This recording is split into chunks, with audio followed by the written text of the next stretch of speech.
Assalamualaikum warahmatullahi wabarakatuh. Yang terhormat Prof. Dr. Pujiono SEA, MSI selaku dosen pengampu mata kuliah Teori Akuntansi. Perkenalkan, kami dari kelompok 4 kelas 2000 F akan menjelaskan materi terkait sejarah dan perkembangan akuntansi. Adapun nama anggota kami dengan 3 angka terakhir NIM-nya diantaranya yakni Nur Masito 164, Isnani Putri Arfiana 115, Sarah Syalsa Azia 135, Krisna Adi Wicaksono 141, saya sendiri Ahmad Asyari 174, dan Rizal Putro Satrio 243. Baik, yang pertama kita akan membahas tentang sejarah dan perkembangan akuntansi. Pada awal perkembangannya, dasar atau akar dari penerapan akuntansi itu telah ditemukan sejak 7.000 hingga 8.000 tahun sebelum Masehi. Nah, proses pencatatan akuntansi pada masa tersebut itu masih bersifat sederhana dan masih menggunakan metode single entry. Bangsa yang menggunakan pencatatan sederhana tersebut diantaranya ada bangsa Mesopotamia, Yunani, dan juga Cina. Lalu pada sekitar tahun 1494 Masehi terdapat biarawan sekaligus ahli ekonomi yang berasal dari Italia yang bernama Luca Pacioli yang mulai mempopulerkan pembukuan berpasangan atau double entry bookkeeping. Luca Pacioli menjelaskan tentang menggunakan debit dan kredit untuk menjamin sistem pembukuan berpasangan atau double entry, serta ia juga menganjurkan perhitungan laba secara periodik, serta penutupan pembukuan. Semua informasi tersebut ia tulis pada buku yang berjudul Summa de Arithmetica Geometrica Proportioni et Proportionalita.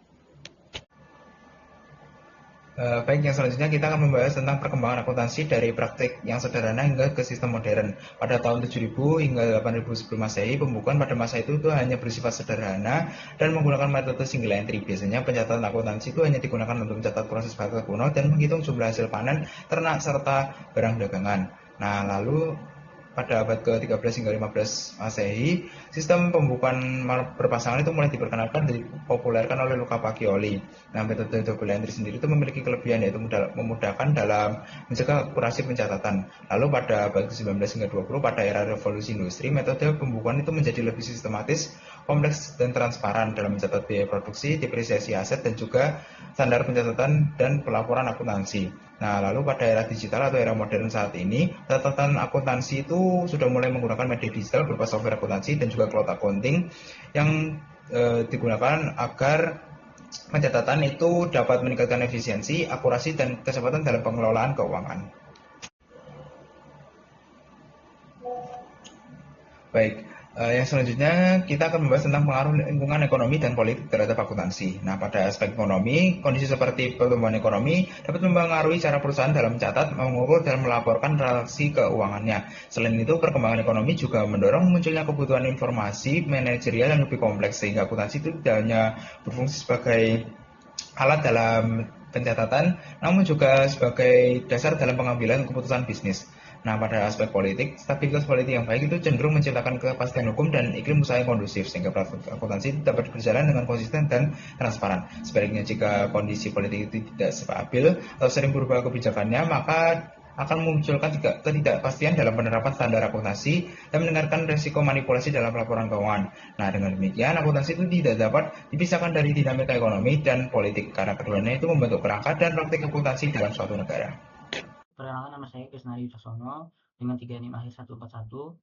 Pada kesempatan kali ini saya ingin melanjutkan penjelasan dari teman saya. Di sini saya ingin menjelaskan dari pengertian dan sejarah double entry. Jadi pencatatan berpasangan atau double entry bookkeeping ini merupakan sistem pencatatan akuntansi di mana setiap transaksi dicatat dalam dua aspek yang saling berlawanan, yaitu debit dan kredit.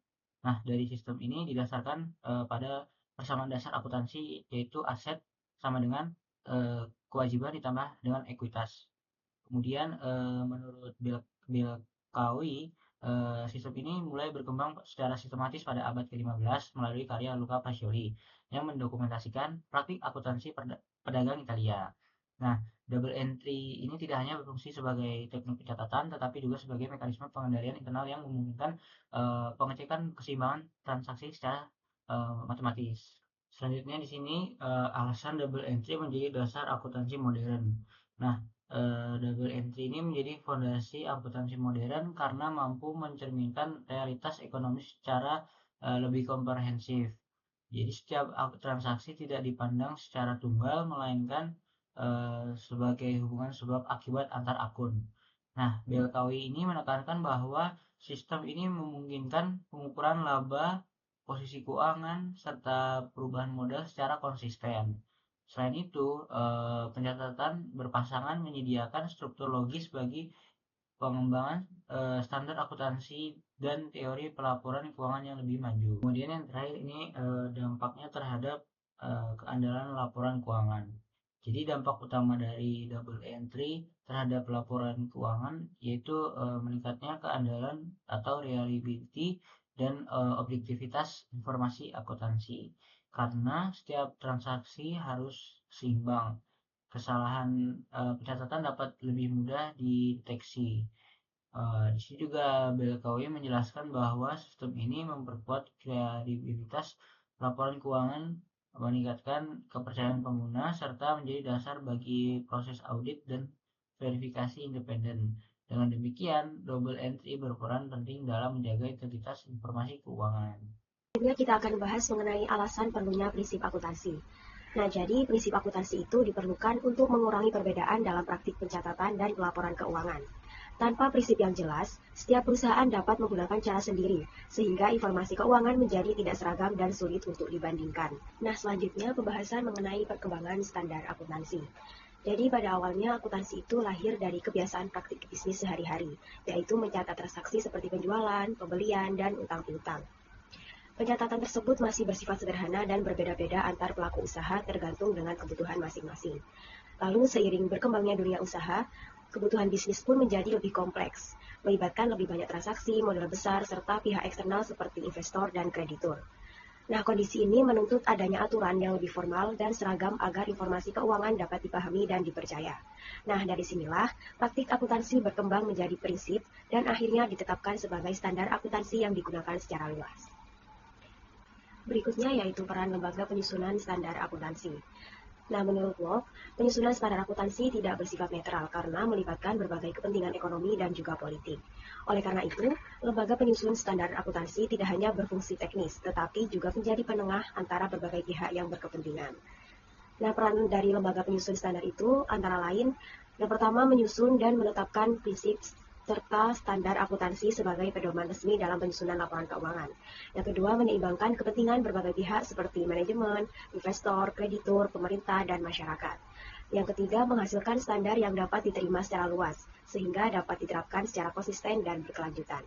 Nah, dengan adanya lembaga ini, laporan keuangan menjadi lebih andal dan memiliki legitimasi. Baik, di sini saya akan menjelaskan materi terkait akuntansi dan kapitalisme. Akuntansi tidak hanya dipahami sebagai teknik pencatatan transaksi keuangan, tetapi juga dipahami sebagai praktik sosial yang perkembangannya berkembang seiring dengan sistem ekonomi yang berlaku. Dalam konteks modern, akuntansi dan kapitalisme ini sangat berkaitan erat. Oleh karena itu, untuk memahami teori akuntansi secara komprehensif, penting untuk mengkaji hubungan antara akuntansi dan kapitalisme, peran akuntansi dalam pengukuran laba dan kinerja, serta posisi akuntansi sebagai alat ekonomi yang tidak sepenuhnya netral. Hubungan antara akuntansi dengan sistem kapitalisme. Kapitalisme merupakan sistem ekonomi yang menekankan kepemilikan pribadi atas alat produksi, pencarian laba, serta mekanisme pasar sebagai penentu harga dan alokasi sumber daya. Dalam sistem ini, akuntansi berfungsi sebagai infrastruktur utama yang memungkinkan kapitalisme berjalan secara efisien. Terdapat beberapa aspek dalam hubungan akuntansi dengan kapitalisme, yaitu yang pertama, pencatatan dan pengendalian modal. Akuntansi menyediakan informasi mengenai investasi modal, aset, dan kewajiban perusahaan. Informasi ini penting bagi pemilik modal untuk menilai keamanan dan potensi pengembalian dari dana yang mereka tanamkan. Yang kedua, akuntabilitas kepada pemilik modal. Dalam kapitalisme, pemisahan antara pemilik dan pengelola perusahaan semakin jelas. Akuntansi menjadi alat pertanggungjawaban manajemen kepada pemilik modal melalui laporan keuangan. Dan yang ketiga, pendukung pengambilan keputusan.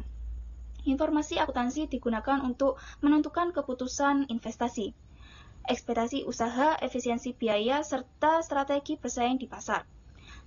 Tanpa sistem akuntansi yang terstruktur, mekanisme pasar kapitalis sulit berjalan secara optimal. Peran akuntansi dalam pengukuran laba dan kinerja. Akuntansi memegang peran penting dalam menentukan bagaimana laba itu dihitung, diukur, dan disajikan kepada para pengguna laporan keuangan. Melalui seperangkat prinsip, asumsi, dan metode tertentu, akuntansi dapat menetapkan kapan pendapatan diakui dan bagaimana beban itu dihitung.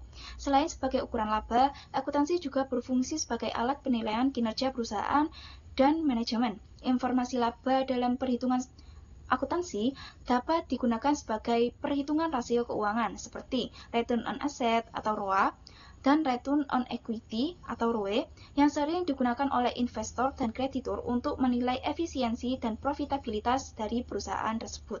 Akuntansi sebagai alat ekonomi bukan sistem netral. Secara tradisional, akuntansi sering dianggap sebagai sistem yang netral, objektif, dan bebas nilai. Namun, dalam perspektif teori akuntansi kritis, pandangan tersebut mulai dipertanyakan.